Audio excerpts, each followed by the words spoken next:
Ashama akkam jirtu nagaa keessanii jirtu ishiin jennee jirra hordoftoota tolaa YouTube akkam nagaa keessanii warroonni mana keenya faaraa taatan subscribe gochuun tolaa mucaa qaxalee keessanii jajjabeeffadhaa isiniin jedha aga sanatti ani immoo kan turtiisi wajjin taasisu ana haadha tolaati. Guyyaa irraa kan isinii qabadhee dhufee Sumayyaa Saidii irraa iffattashtee jechuudha. Akkamitti iffattashte? Maal jetteeni? Gizee Ramadaanaa neena bixe yookaan if kadhattuu fakkaadhe dhaqe waan ta'eef yeroo sanii nyaata nyaata xuraa yookaan nyaata farfaara nuu kennanii hamma hoosini ilaalcha akkamiin isinii qaba yookaan namichi kuni Saidii na shakkee Sumayyaadha se'ee tammas gallaxee ilaalamoo akkami yaanni isaa kanan qoruu dhufe jettee jechuudha. Egaa ka Sumayyaan hin nattu Sumayyaan ala gubbaarra kaameraa dhoksitee makiinaa keessa dhokatte jechuudha. Yeroo kana jarri kun naqanii karraa onkoo ka'anii hawwiin itti gadi baatee hawwii haggatuudhaaf jedhan garuu dura isaan kan naqanii noo hawwii haggatuudhaaf osoo hin taane yookaan hawwii qabuudhaaf osoo hin taane ooyinaan yookaan qabuudha odoon taane dubartoota isaa qabuudha odoon taane ishiin garuu hawwiidha jetteeni yookaan inaan yookaan hawwii haggatuun qabaa jettee garuu immoo yookaan haggatuu jechuun Oromiffaanii qabuu jechuudha. Qabuu osoo hin taane kan isaan naqanii qoruu yookaan immoo fattashuudha jechuudha. Afaan Amaariffaatiin isa fattashuu jedhamu afaan Oromiffaatiin immoo qoruu jedhama jechuudha. Kana qorumsaa dhaqanii ergitee jechuudha. Maaliif jennaani lammata yoon bifa sanii mana sanitti deebi'ee Saidnee qabamoo nan qabu. Niitiin tuni hin danda'amtu dhugaa. Niitiin tuni hin danda'amtu. Waa gojjameen duruu hin danda'amtu yaa biyyana. Egaa bifa kanaan dubartoota kana lamaanitti ergite jechuudha.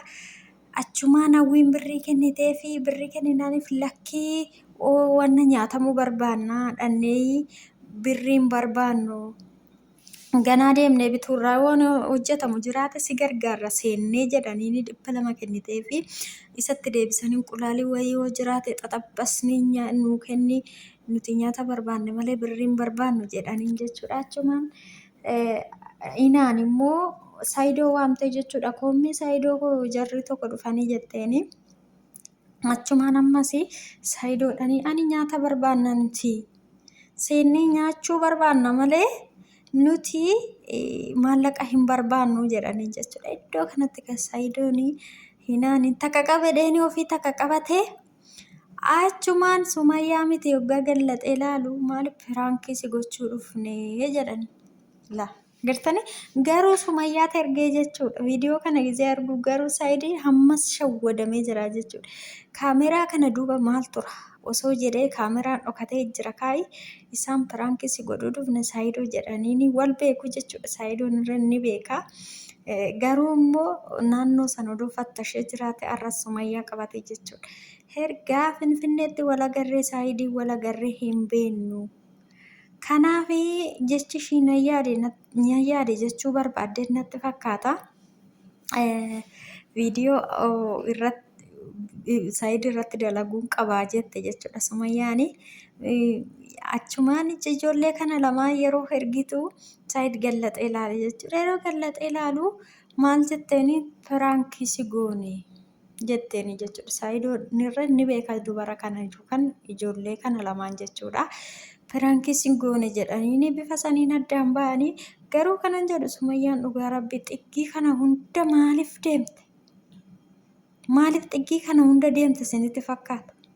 Garuu miila darbe yeroo Ramadaanaa bifa saniin seentee viidiyoo irraa waraabbattee qoftee baatee jechuudha.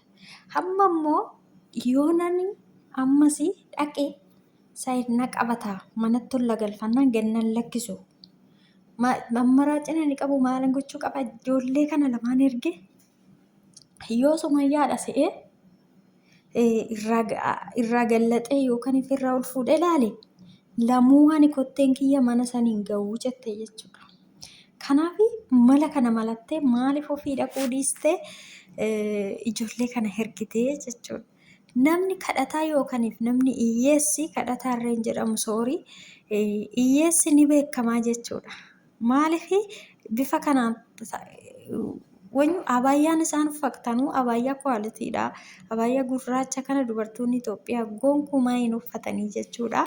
Maaliif jennaan warra xiqqoo ishii kaffii qabeenya xiqqoo qabu warra akkasii warra miidiyaarra hojjetu maaliif isaan maallaqa argatu waan ta'eef malee abaayyaa gurraachi kun biyya Itoophiyaa keessatti baay'ee qaalii yookaan guddiidha jechuudha.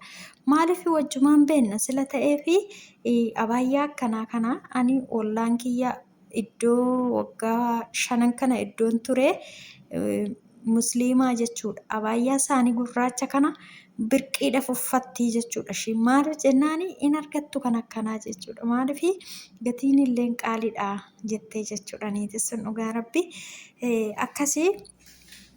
Egaa abaayyaa isaaniitiin ni beekamu akka hiyyeessa yookaaniif immoo hiyyeessuma jedhamu miti hin ta'inii jechuudha.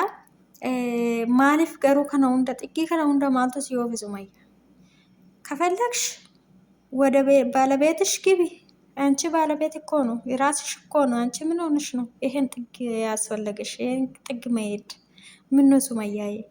ከፈለግሽ ግቢ፣ ቤትሽ ነው።